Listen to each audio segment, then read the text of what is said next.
El tema que esta noche quisiera compartir contigo es acerca de las pérdidas. Así que hemos denominado a este tiempo Dios y las pérdidas. Quiero comenzar diciéndote algunos datos que he recogido en esta semana. En Ecuador, la pérdida de vidas humanas hasta el día martes o miércoles de la semana que estamos transcurriendo ya a finales de mayo de este año 2020 ha sido de casi 3.200 fallecidos. 3.200 vidas solamente por COVID-19 que se han perdido durante esta emergencia. Pero hay más pérdidas. Las pérdidas económicas en el país se calculan alrededor de los 15.000 millones de dólares.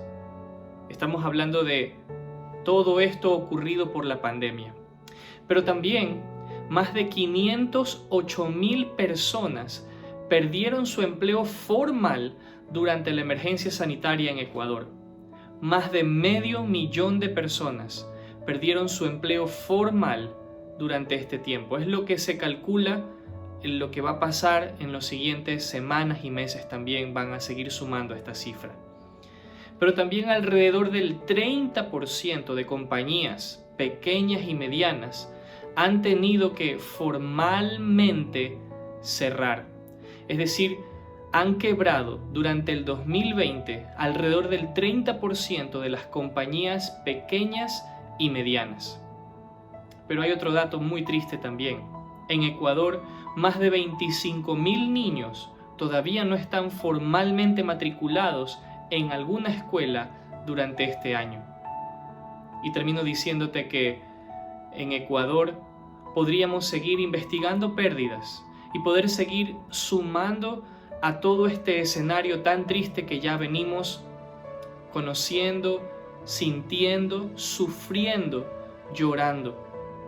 Pero en esta noche no vengo solo a darte malas noticias. En esta noche también quiero compartir algo bueno, algo que te edifique. Así que si todos hemos perdido en esta pandemia, si todos hemos perdido un negocio, un empleo, hemos perdido seres queridos y nos ha costado sufrimiento y lágrimas, hemos perdido empleos y negocios, hemos perdido muchos la salud, unos han perdido oportunidades de educación, de trabajo, otros han perdido algún tipo de estabilidad financiera, pero sea cual sea la pérdida, todos hemos perdido en este tiempo. Qué tristeza que el sufrimiento esté tan cercano a casi todos nosotros. Tal vez en tu familia, estoy seguro que en la mía, hemos tenido a alguien que dejó este mundo y partió a la eternidad por causa de este COVID-19. Quizá también tú has tenido personas cercanas que han tenido que ser despedidas de sus trabajos porque su empresa o cerró o disminuyó personal. Quizá otros han tenido que ver sus ingresos significativamente mermados para poder seguir manteniendo su trabajo. Pero en medio de todo esto, ¿dónde está Dios? Si el tema de hoy es Dios y las pérdidas, ¿dónde está Dios? Ya hablé de las pérdidas, ahora ¿dónde está Dios? ¿Qué está haciendo Dios en medio de esta triste situación de pérdidas? ¿Qué está haciendo el Señor? Antes de responder esta pregunta o intentar responder esta pregunta, que por cierto es muy válida, yo quiero que miremos la Biblia juntos. Vamos a ver algunas pérdidas en estas categorías: vidas humanas, recursos económicos, que en temas bíblicos podríamos relacionarlo a las cosechas o el ganado, y por supuesto la salud. Así que vamos a empezar con un personaje bíblico. Ya la semana pasada estuve hablando de otro personaje bíblico, un profeta. Hoy voy a mencionar algunos. Te pido que te quedes conmigo y puedas también tener tu Biblia cerca, porque vamos a leer algunos versículos. Quiero empezar con el patriarca Abraham, el llamado padre de la fe. ¿Pero qué tuvo este padre de la fe que enfrentar? Bueno, Abraham experimentó algunas pérdidas. Cuando despidió a Agar, la esclava de su esposa, junto con Ismael, un hijo que él había tenido con ella, y los mandó al desierto, ¿cómo se habrá sentido de saber que probablemente morirían allí? Cuando levantó el cuchillo para sacrificar a su hijo Isaac, ¿habrá llorado Abraham? ¿Habrá sentido la pérdida con anticipación de ese hijo prometido? cuando tuvo hambre en Canaán y se fue a Egipto. ¿Abraham habrá perdido cosechas? ¿Habrá perdido ganado antes de tomar la decisión de emigrar? Cuando en 2 ocasiones mintió sobre su esposa Sara, diciendo que era su hermana, para no revelar que era su esposa, ¿le habrá pesado en su corazón? Con todo esto, Abraham seguía siendo el objeto de esa promesa de Dios, un pacto de bendición. Te bendeciré y serás de bendición. Esto lo podemos encontrar a lo largo de Génesis capítulo 12, capítulo 20, Génesis 21 y Génesis 22. Pero también tenemos la historia de Jacob. No vamos a leer todos los versículos relacionados a esto, pero si miramos con detenimiento Génesis 32, Génesis 34, 35, el 37 y hasta Génesis 46, vamos a ver que Jacob, el nieto de este personaje del que hablé, Abraham, tuvo algunas pérdidas. Primero, un encuentro con Dios lo dejó cojo, no podía caminar bien. En otra ocasión, su hija fue deshonrada por hombres malvados. También perdió a su esposa, la que él amaba, mientras daba a luz a su último hijo. Jacob sufrió pérdidas, sintió el dolor de perder un ser amado, sintió el dolor de perder también algo muy especial en su corazón. Cuando le dicen los hermanos de José que una mala bestia se lo había comido y le lanzan la túnica llena de sangre, ¿qué habrá sentido Jacob en su corazón? Había perdido a la mamá y ahora al hijo. ¿Qué hay de sus riquezas? La Biblia dice que él fue a vivir a Egipto y que llevó su ganado, pero dejó en Canaán sus enseres. Pérdidas económicas. ¿Dónde estaba Dios en medio de todo ese sufrimiento, en medio de todo ese dolor? ¿Dónde sigue estando Dios en medio de los sufrimientos que tú y yo también tenemos que pasar? Pero voy a hablar de otro personaje ahora. En 2 de Samuel, capítulo 12, capítulo 13 y capítulo 15, y hasta en 1 de Reyes, capítulo 1, podemos ver la historia del legendario rey David. También, historia triste, pérdidas, cosas horribles que le pasaron. Tuvo que experimentar de primera mano lo que es tener una hija deshonrada a manos de su propio hermano, un medio hermano. Luego, el hermano de padre y madre de esta hija de David asesina al medio hermano que abusó de su hermana. Luego de que todo esto pasa como consecuencia también de un pecado que cometió David, con dolor en su corazón durante ese tiempo tuvo que también perder a un bebé de días de haber nacido. De lo que se sabe, David tuvo que ver morir por lo menos a 3 de sus hijos. En 2 ocasiones, hijos suyos lo buscaban para matarlo. Procuraban la muerte porque querían quitarle el trono. De rey pasó a convertirse en fugitivo. De tener toda la comodidad económica que un rey puede tener, ahora sin dinero y perseguido. Qué triste. La bancarrota que muchos hoy experimentan, de haber tenido una estabilidad económica, ahora a tener la economía muy incierta. La Biblia nos revela también que David estuvo varias veces enfermo. Pero qué triste es todo esto de la pérdida. Este rey también lo experimentó. ¿Dónde está Dios en medio de todo esto? ¿Dónde estuvo Dios, por ejemplo, cuando las pruebas azotaron la vida de Job? ¿Cómo puede permitir Dios tanto dolor como el que hombres buenos y aún profetas tuvieron que experimentar? ¿Te has preguntado tú, dónde está Dios en medio de mi dolor, de mi pérdida que hoy estoy sufriendo? ¿Cómo es que Dios, quien es tan bueno, puede permitir que todo eso ocurra? Es que la enfermedad, la muerte de seres queridos, la aflicción económica, son parte de la vida. No nos gusta, nos duele. Pero esas pérdidas son un componente de la vida en esta tierra.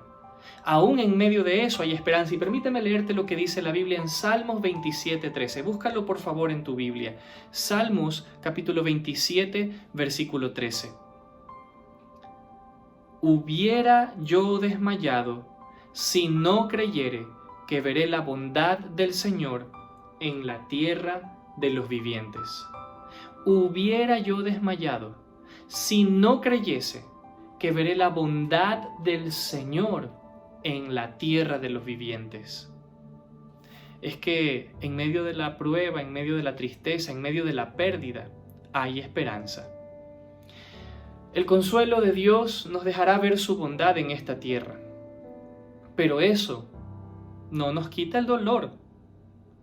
Es verdad, Dios nos consuela, pero eso no nos quita el tener que sufrir el dolor de la pérdida.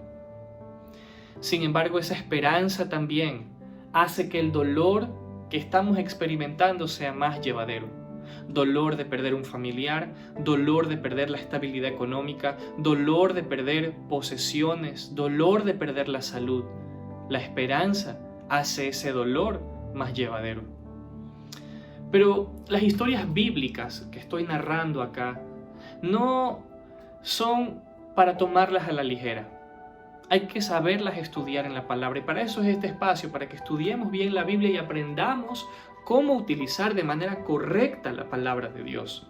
Y es que las historias bíblicas nos narran en varias ocasiones cómo, por ejemplo, el desierto es un símil, una comparación del sufrimiento, de la carencia, de la pérdida, de la espera también. ¿Recuerdas el caso de Moisés? 40 años en el desierto, sin saber él lo que iba a pasar, pero para Dios era un tiempo de ponerlo a él a esperar. Sin embargo, siempre hay un desenlace bueno, y es que con Dios lo bueno al final siempre llegará. Recuerda estas palabras: con Dios lo bueno al final siempre llegará.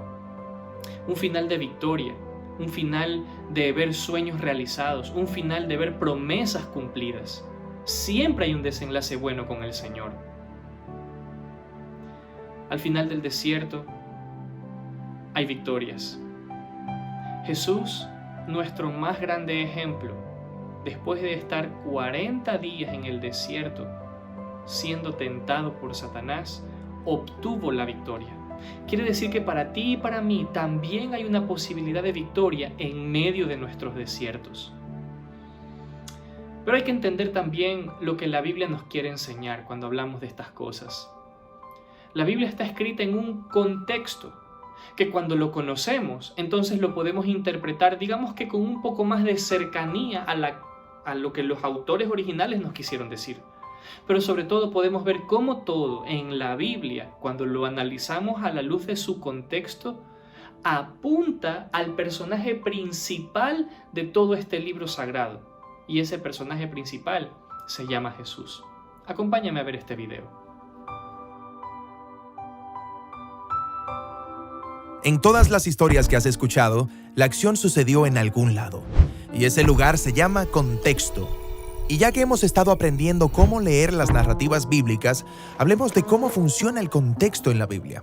Los contextos son una herramienta crucialmente importante en las manos de los autores bíblicos. ¿En serio? Sí, piénsalo así. Cuando empiezas una historia, todo es nuevo. El argumento y los personajes son un misterio hasta que las cosas suceden. Sí, no tenemos idea de qué esperar. Excepto que los autores pueden usar el contexto de una historia para prepararte para lo que viene. ¿Cómo así? Bueno, digamos que nuestra historia comienza en un tribunal. ¿Qué crees que sucederá? Yo espero una historia de crimen y justicia. Sí, o ¿qué hay del contexto de una casa oscura, vieja y destartalada? Oh, algo terrorífico está a punto de suceder. Exacto. Entonces, los contextos evocan recuerdos y emociones porque otras historias que conoces han sucedido en lugares similares.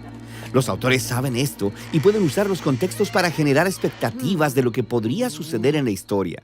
Y un buen autor es creativo con sus contextos y arruinará tus expectativas para hacer una declaración. ¿Esto sucede en la Biblia? Por todos lados. Por ejemplo, piensa en el contexto de Egipto en la Biblia. Sí, un gran imperio del Oriente Medio en el Nilo. Claro. Ahora, piensa en la primera historia bíblica en la que alguien llega a Egipto. Se trata de Abraham. Dios lo llama a un viaje por fe hacia una nueva tierra y le promete que le dará una gran familia. Así que él va, pero llega durante una hambruna. Ahora, ¿confiará en Dios y permanecerá en la tierra prometida? ¿O dejará esa tierra y buscará comida por sí mismo? Sí, Abraham se va y baja a Egipto. Y ahí en Egipto, las cosas se ponen mal muy rápido. Abraham niega que Sara es su esposa para salvar su pellejo, y luego Faraón trata de casarse con ella. Ok, primera impresión de Egipto. No es un lugar muy bueno para ir de visita. Pero luego Dios los rescata. Él azota a Egipto con plagas, así que el faraón se rinde y envía lejos a Abraham con muchas riquezas. Entonces, ¿qué aprendemos acerca de Egipto como contexto en esta historia? Es el lugar en el que las personas terminan por tomar decisiones estúpidas, pero también es el lugar a donde Dios viene y rescata a su pueblo. Sí, y la siguiente gran historia en Egipto sigue el mismo patrón. Los bisnietos de Abraham toman un montón de decisiones estúpidas que eventualmente los llevan a Egipto debido a otra hambruna. Hacia Egipto. Oh, oh. Y pasan las generaciones y la familia termina como esclava en Egipto. ¿Qué crees que sucederá? Dios enviará plagas y salvará a su pueblo. Es como si lo hubieras visto venir. Después de que los israelitas regresan a la tierra prometida, Dios les dice que nunca regresen a Egipto por ninguna razón. Es un lugar de problemas y opresión. Así que, cuando los personajes bíblicos del futuro vayan a Egipto, ¿se supone que debo estremecerme? Sí. Como Salomón en la cúspide de su riqueza y poder, se casó con la hija del rey de Egipto y empezó a mandar israelitas para allá para importar sementales egipcios. Y luego, una generación después, la alianza sale mal. Egipto vuelve a oprimir a Israel. Así que los contextos bíblicos traen consigo todos estos recuerdos de las historias previas para crear expectativa. Sí, es un recurso literario brillante para infundir significado en las historias. Ahora, los autores bíblicos son brillantes. Pueden hacer crecer tus expectativas, pero también arruinarlas de manera creativa. ¿Cómo? Egipto es el ejemplo perfecto. En el Evangelio de Mateo, cuando Jesús nace, su familia huye a Egipto. Oh, entonces, ¿esto es un problema? Pensarías que es así, pero pon atención. En lugar de que Egipto sea un lugar malo, es un lugar de seguridad. Porque, ¿de quién están huyendo? Del rey Herodes, quien se está comportando exactamente como lo hizo el faraón, pero gobierna Jerusalén y no Egipto. Así que Mateo está arruinando mis expectativas al mostrarme cómo Jerusalén se ha vuelto Egipto. Exactamente. Puedes encontrar esta clase de patrones en muchos contextos bíblicos diferentes. Babilonia, Moab, el desierto, Belén y la lista continúa. Es una lista larga. Y se pone aún más larga, porque a veces el contexto no es solo un lugar en el mapa, es una clase de situación, pero funciona de la misma manera que los contextos. Por ejemplo, cuando las personas se mueven hacia el este, espera problemas. Adán y Eva fueron desterrados hacia el este y luego Caín vaga hacia el este. Las personas se mueven hacia el este para construir Babilonia. Todas estas narrativas son diseñadas para apuntar hacia adelante, cuando los israelitas como pueblo serán exiliados hacia el este en Babilonia. Genial. Lo que nos lleva a otro tipo de contexto en la narrativa bíblica, y es el tiempo o la duración de los eventos. Los periodos de tiempo de 40 frecuentemente se asocian con historias donde se prueba la fidelidad de las personas. Noé en el arca durante 40 días y 40 noches, y luego se baja y se emborracha. Los israelitas se impacientan al esperar a Moisés 40 días en el monte Sinaí, así que hacen un becerro de oro. O después de que los espías israelitas investigan la tierra durante 40 días, el pueblo se rebela, así que tienen que vagar por el desierto durante 40 años. Pero luego tenemos la historia de Jesús, quien fue probado en el desierto 40 días, y él revierte la expectativa. Él supera la prueba. Exactamente. A través de toda la Biblia, los lugares, situaciones y periodos de tiempo se llenan de significado, evocan recuerdos y desarrollan expectativas. Y los autores del Nuevo Testamento reutilizan todos estos contextos para mostrar cómo es Jesús, quien lleva nuestro mundo desde el jardín, saliendo de Egipto, por el desierto y hacia la nueva creación.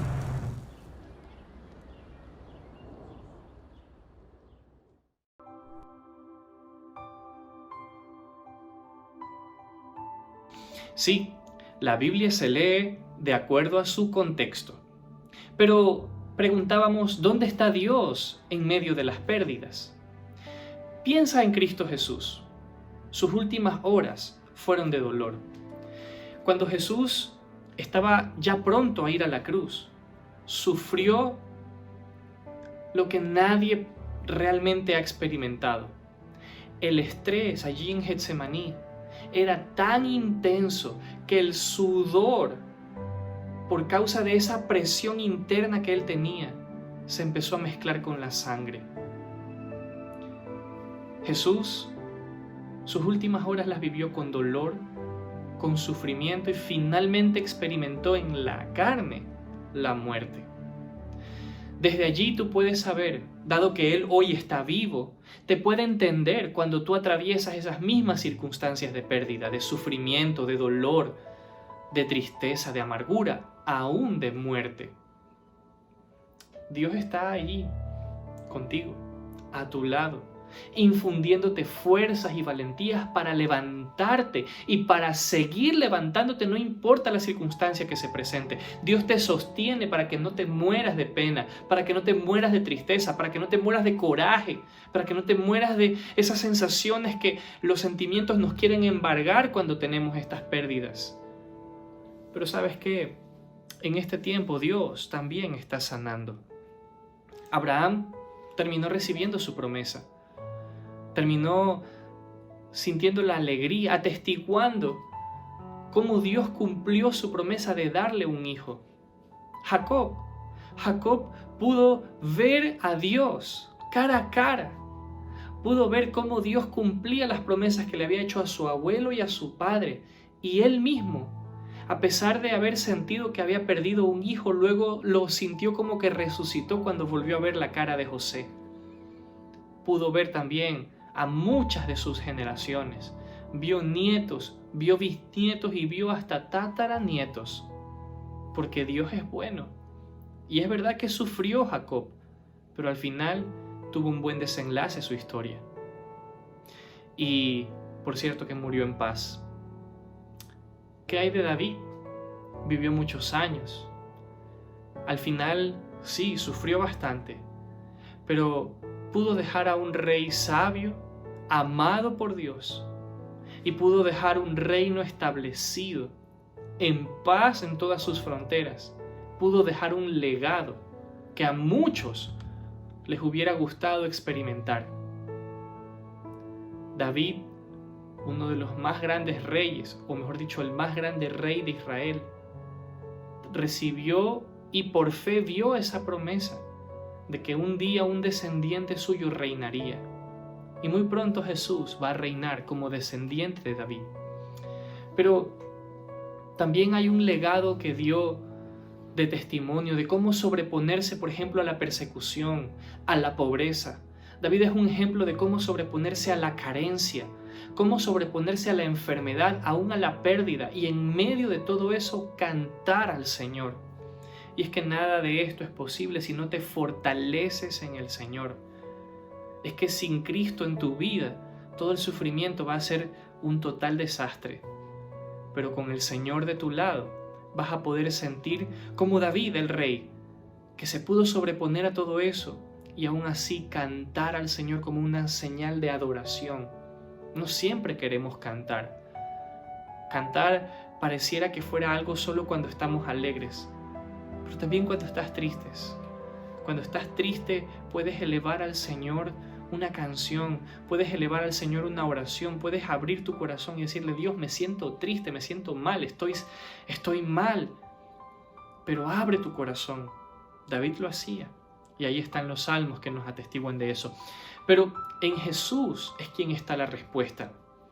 Cuando Cristo Jesús acompaña, su Espíritu Santo puede renovar la esperanza en ti. Si estás enfermo, si estás enferma, hay esperanza de que una pronta recuperación viene para tu vida.